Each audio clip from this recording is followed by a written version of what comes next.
How do Muslims know that 21st of December 2012 will not be doomsday? And when is the real end of the world? It's interesting to see how so many claims have been made about when doomsday will befall us. Many man-made religions, the cults, the philosophers, and the scientists have all made their claims about when this day will occur. And in recent times, a great deal of prominence has been given to the Mayan prophecy, which has declared that doomsday will be on December the 21st of 2012. Well, Islam rejects outright all these false prophecies and predictions about when the end of time will occur. We do not believe that doomsday will fall upon December 21, 2012. And in fact, watching this video after the stated date is in itself clear evidence against this false claim. The idea that December the 21st, 2012 will be the end of time is a strange one and won't be true. That's because Prophet Muhammad told us about signs that will happen before the end of time. Some of them have happened, like the conquest of Constantinople. Some of them are happening, like the increase in earthquakes, the time passing really quickly, no one knows where it goes, the widespread bloodshed that we feel and suffer every day. And some of them haven't happened yet. So the Antichrist has not arrived, and nor has Jesus descended in Damascus. So it's soon, but not yet. So when is the end of time? Well, Prophet Muhammad, peace be upon him, was approached by the angel Gabriel, and he asked the Prophet this very same question. And the Prophet responded to him by saying, "The one who is being questioned knows no better than the one who is questioning." And in reality, throughout the ages, none of the prophets have ever claimed knowledge of when the end of time will occur.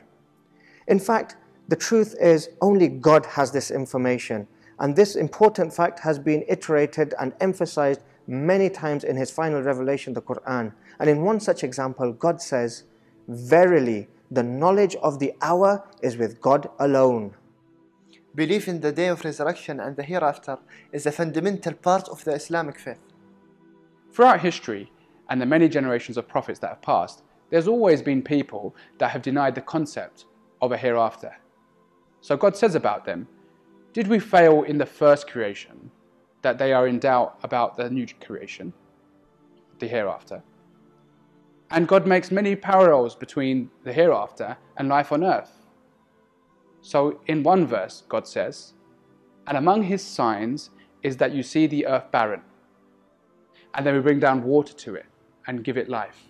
So just like we can give that life, surely he can give life to the dead, and he is able to do all things."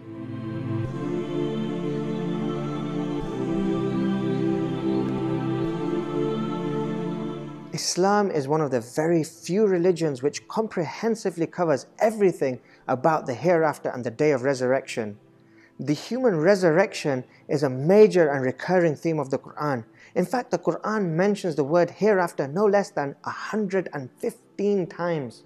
Now, many may be surprised to hear the compelling manner in which Islam describes every aspect of the life after death from the very moment the human breathes its last breath.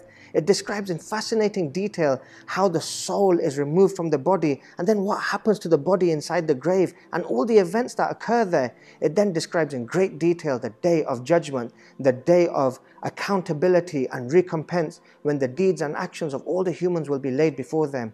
Islam then also describes in the most incredibly fascinating ways the beautiful and deeply alluring descriptions of paradise and the inhabitants who will experience everlasting peace, love, happiness and joy. And likewise, Islam also describes vividly the frightening details of the hellfire and the inhabitants who will experience everlasting suffering, pain and sorrow and regret. More importantly, when the Prophet Muhammad was approached by the Bedouin and he was asked, "When is the hour?" which is the question that everyone asks, when? His answer was apt and thought-provoking. He said, when asked when, "But what have you done to prepare for it?" Indeed, what have we done to prepare for the hereafter? Please do come visit us on our website edialogue.org, where we will be happy to have a live discussion with you about this topic, or any other matter which may concern humanity.